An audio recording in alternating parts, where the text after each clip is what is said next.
When I moved my lab to Scripps, I also at the same time built a genomics institute, GNF, and we built a lot of tools and used those tools to discover drugs and really made a significant impact on the Novartis pipeline. And based on that experience, I thought we could do the same thing in a nonprofit world. And if we could, you could do it without the constraints of pharma, commercial constraints, investor constraints, and the bureaucracy.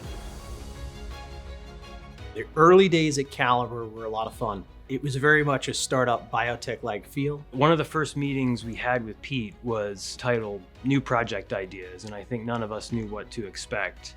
And we came out of that meeting with a list of more than 50 projects. It was just mind-blowing and exciting at the same time. We were in a tiny lab with 4 hoods and there were no clocks or windows, so it felt a lot like a Las Vegas casino. When we started Calibr, I think everybody was nervous because we were trying to do something nobody had ever done. But I think things have worked out far better than anybody anticipated. Calibr is pretty unique in one part because we have multiple projects ongoing at the same time across different disease areas. Everything from autoimmune to infectious diseases, oncology, metabolic diseases. I work in infectious disease, and in particular, really focus on neglected tropical diseases. I'm working now on neurodegenerative treatment for Parkinson's disease and for Alzheimer's disease. I love the fact that we work on so many different projects because we take learnings from one program and apply it to another. And we always are having new people come into the environment, either through postdocs or people who are recently finished training.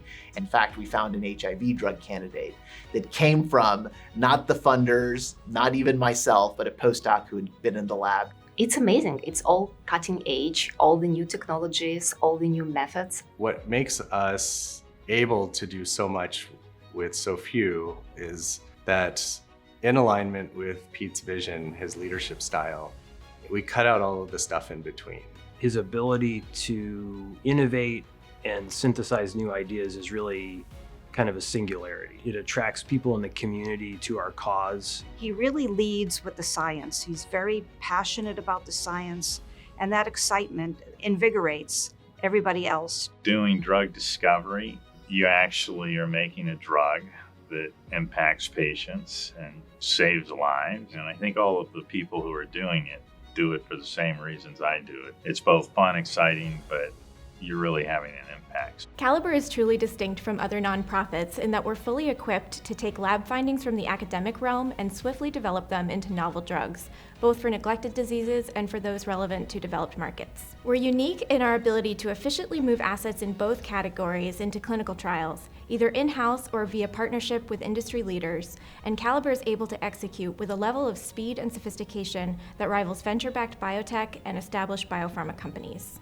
I really think we're at a turning point. We've completed 1 clinical trial, right? 2 are running right now, and there's another 3 to 4 that should get kicked off in the next 6 to 9 months. We have a real opportunity to continue on this trajectory of being a fully integrated organization that has discovery on the one hand, development and impact on the other hand. For me, it fundamentally comes down to being able to do great science with modern tools of drug discovery, finding compounds and drug candidates for very difficult to treat diseases like cancer and immune disease, but then also finding low cost, highly effective medicine for the entire planet, like infectious disease. That is, in a nutshell, what makes Calibr such a unique place, is to be able to do that all at once and to do it in a community of scientists who truly care about what we're bringing forward to patients.